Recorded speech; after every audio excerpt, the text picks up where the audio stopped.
Yo, what's up? It's me, Nico, your favorite sassy chocolate number one, coming back with another video. So the other day I was at the gym and in between sets you gotta rest. So when I'm resting, I listen to music. And the other day I was, reading a little bit of Henty. And what I hear playing in the music speakers is BTS. And I'm telling you, during that day, I heard BTS at the gym multiple times. I heard at least 3 songs from them.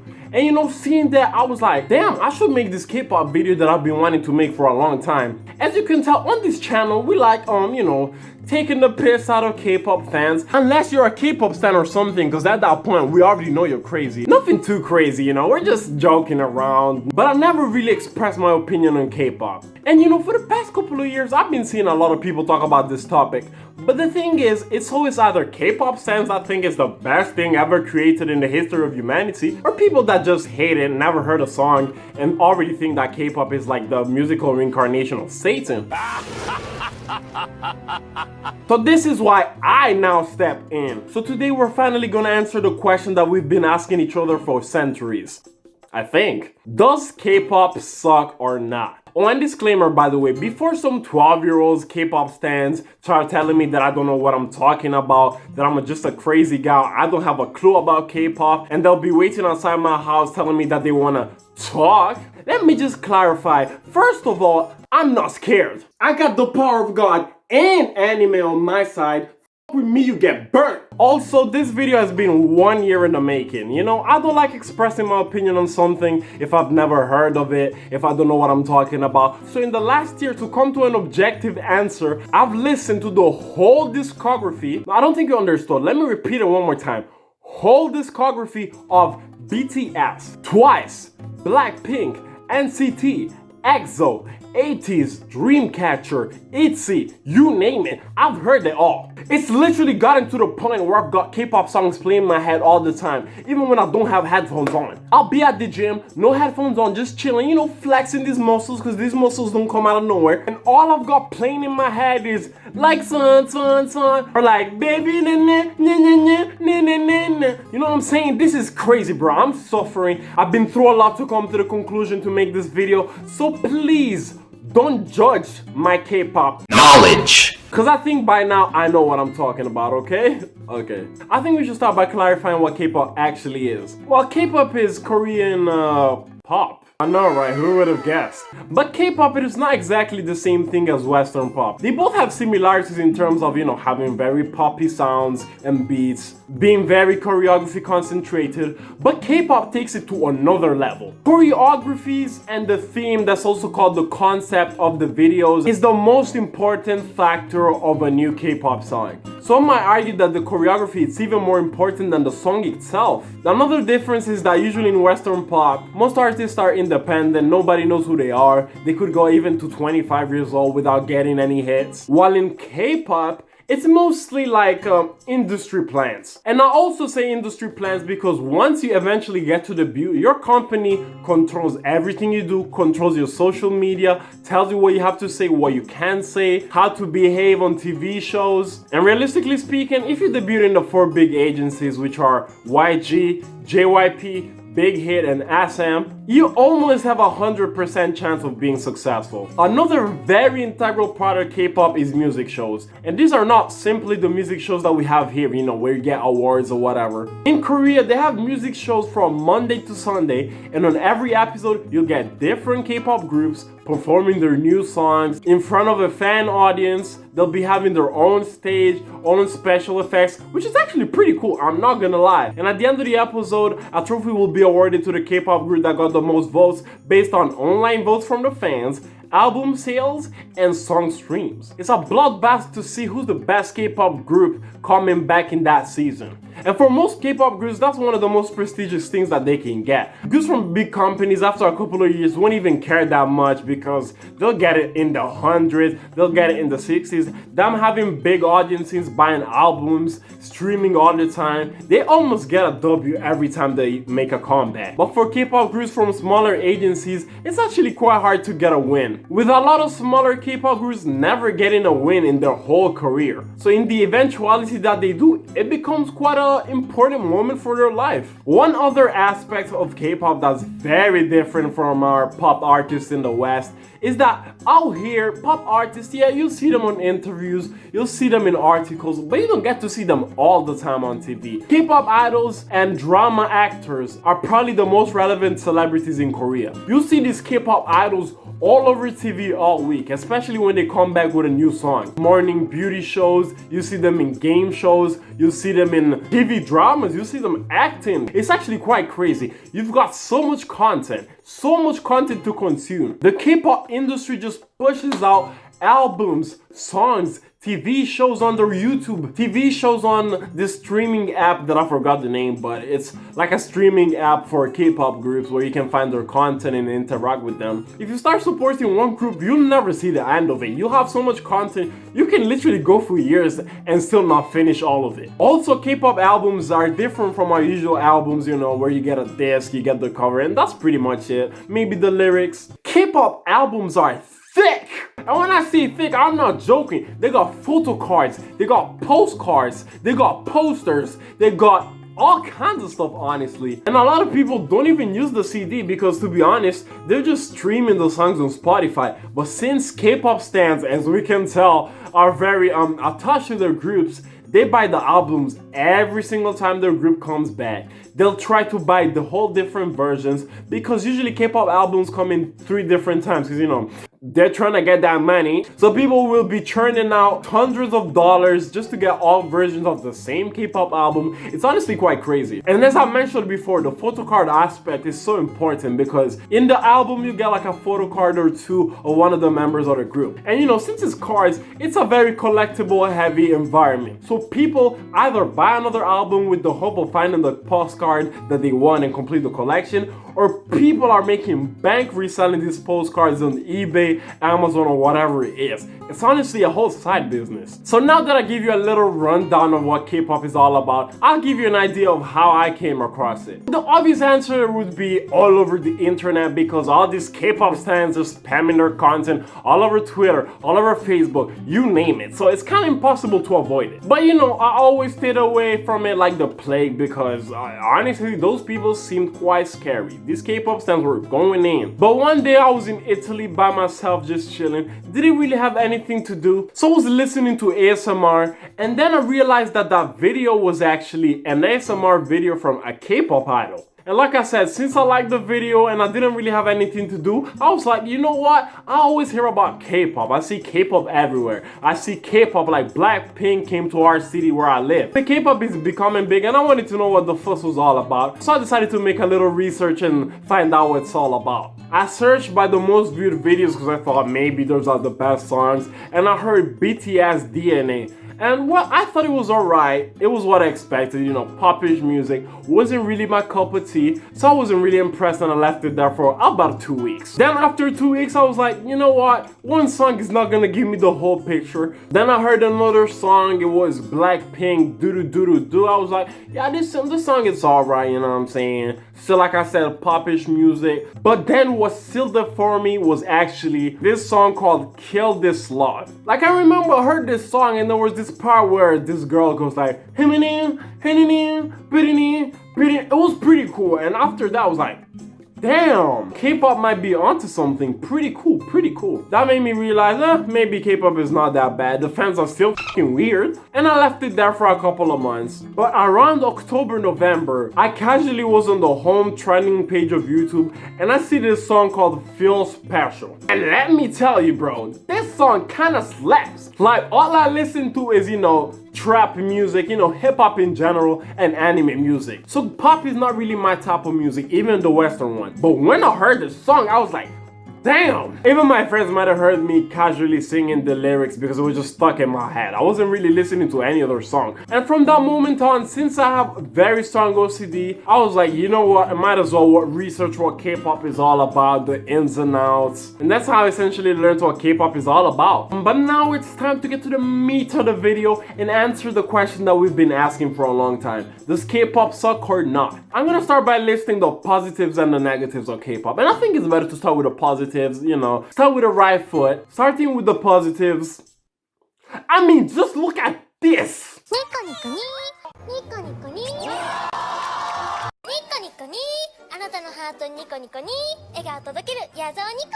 Oh my god. Bro, Mrs. Nico Ni? I never thought that the real life version of the Nico Ni actually existed. When I saw this video for the first time, my heart actually skipped a beat. I was like, whoa, we might have found our WCW, we might have found our future wife. I'm gonna have to find her and bend her Nico knees, if you know what I'm talking about. So to me, that's already a big plus. Also, as I mentioned, the music videos are some of the most beautiful stuff I've ever seen. Leave the music apart. For some reason, all K-pop videos, it doesn't matter what company, all music videos are extremely highly produced. I mean, just look at this.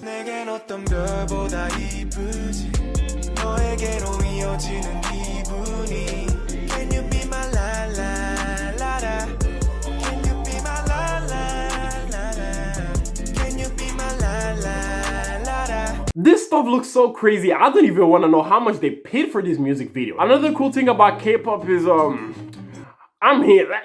You already know what I'm talking about. I'm a different breed.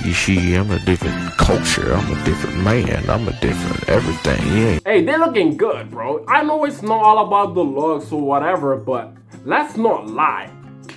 I like what I see. All of a sudden, I feel like going on a little trip to South Korea for research purposes, if you know what I'm talking about. I mean, it turns out that before I even knew about it, I was following some of these girls on Instagram because, you know, they looked like they were gonna post very instructive content on their Instagram stories or whatever, and definitely not because I was trying to see some of that. So that's also a plus. The choreographies are pretty cool, you know, they go crazy with these choreographies. They can be very intricate. They'll be going out. And also the fact that they perform in front of people, you get to see your favorite idols every week. You get to cheer them on. Fans are quite creative, you know, they have fan chants, and it's almost like a stadium atmosphere. It's actually quite a cool concept. I mean, imagine if your favorite rapper out here was performing every week on TV his favorite songs. He's got a special set. He's got the girls shaking ass in the back. Pretty cool stuff. Another aspect that people might like is the fact that K-pop is a very positive vibes kind of environment, which is not exactly my favorite thing because I hate forced positivity. But you know, for people that are down, I can understand. They'll be watching a K-pop show, they'll be watching their favorite idols. It might help them getting through the hard parts of life. But now it's time to talk about the negatives. The problem that I think with K-pop is that it creates too much of a stan culture, like obsessed fans. I told you, these K-pop groups be churning out content, albums, all kind of stuff. So obviously they're gonna get like a cult following. And these followers are literally crazy. They'll do anything. Not all of them, obviously, but a lot of them.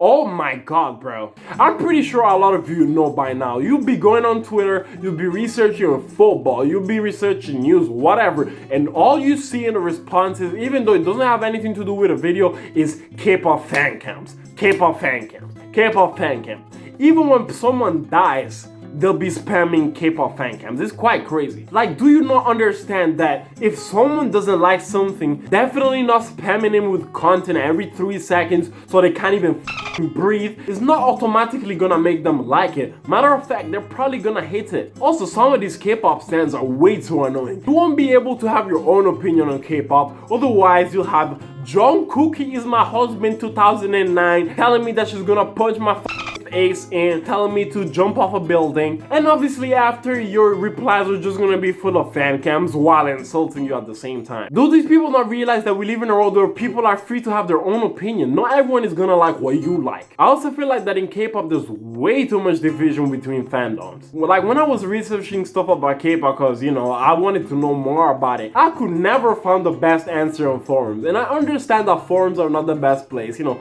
there's a lot of toxicity, but for other topics, every now and then you get, you know, a pretty decent answer. But with K-pop, it's honestly quite impossible. I was trying to find out who are the biggest groups, because you know, it's pretty cool to know who are the top groups of all time. So I was looking, who's a bigger group?